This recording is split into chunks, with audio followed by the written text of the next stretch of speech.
Hello everybody, I'm just coming at you with some information about something I've noticed a lot of lately, which is uh, kitchen hoods, which are not actually vented outside of the house.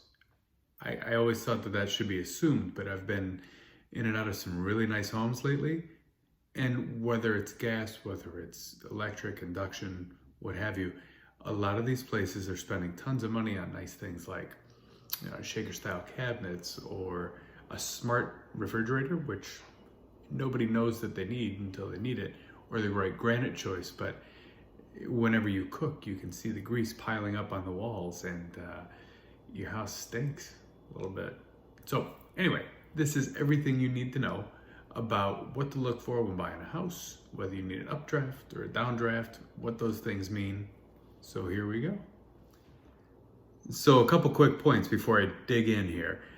There are, I guess, three options for ventilation, which is important because the purpose of a vent is to replace the air, clean the air, take the smells out. We've all been into that house that smells like maybe we were eating curry 10 minutes ago, or someone made pasta sauce last night, or what have you. Anyhow, the vent, the purpose of it is to take the old air out, put some new air in, clean it, freshen it, de-stink it. That's really it. So you got three options. Two that are good, one that's really the best choice, but that's what we're here for.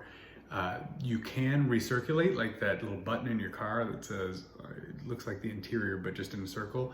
So you're not replacing any air, you're just kind of sticking the old air, but cleaning it through a charcoal filter. I don't recommend it. We're not going to talk much about that. But then you have a downdraft or an updraft. And we're going to talk about updrafts second, I think, because that's the better version. Right. So we'll talk about downdrafts. Here we go.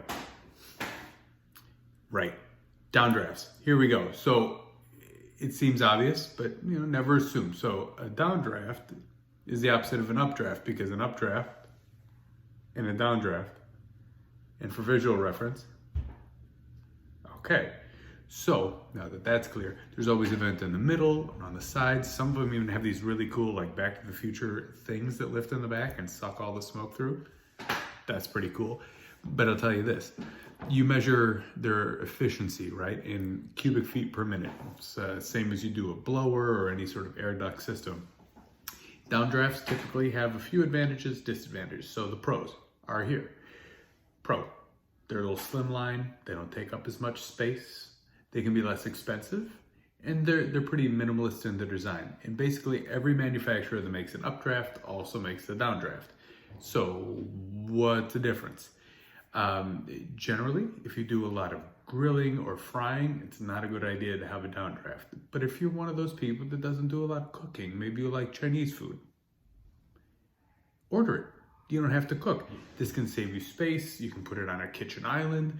It doesn't mean you're a bad person. It just means maybe you don't cook quite as much, but they're still effective. The only trick is if you have a big steaming pot of pasta about this tall, it's not going to be able to drag all that steam back through the vents because it just doesn't have enough power. Now here's the nerdy bit.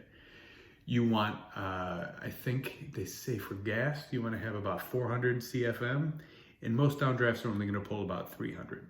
So there's that. But they do look good, they save space, and if you don't really cook all the time and you don't want to pretend, downdraft might work for you.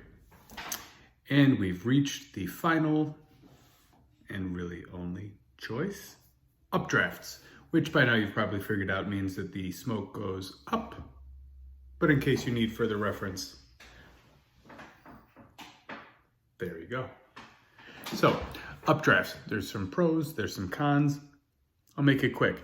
So, I have a history in commercial kitchens, and I can tell you there's no such thing as a downdraft in a commercial kitchen. Because if you're putting out any volume of heat or smoke, or if you're making a big mess, if you cook a lot, you don't want a downdraft because they're somewhat underpowered. And I forgot to mention in the other part, downdrafts, because the smoke is going down, so is the air, which means it's pulling some of the heat away from the cooktop. So professionals, by and large, favor hood systems. There are whole teams of engineers that design these things and do all the nerdy math and stuff to calculate the volume of air. You don't have to be a nerd to appreciate that, though. Take advantage of it in your home. But in the interest of being fair, there are some cons, and that is they're not integrated into the cooktop. So an extra piece sometimes means twice the price. I believe a worthwhile investment, but that's up to you. The other thing is they can be a little noisy. They have a separate motor. They do a lot of work to pull the air out. That's a consideration. And they require a little bit more cleaning. But if you're that concerned about the extra 20 seconds it's going to take to clean your cooking equipment, maybe that's for another video. Anyway, now you know. And if you have any further questions, you know how to get a hold of me. But hopefully you've enjoyed the video, you learned a little something, or you were entertained. I don't know. Have a great day. Let's talk soon.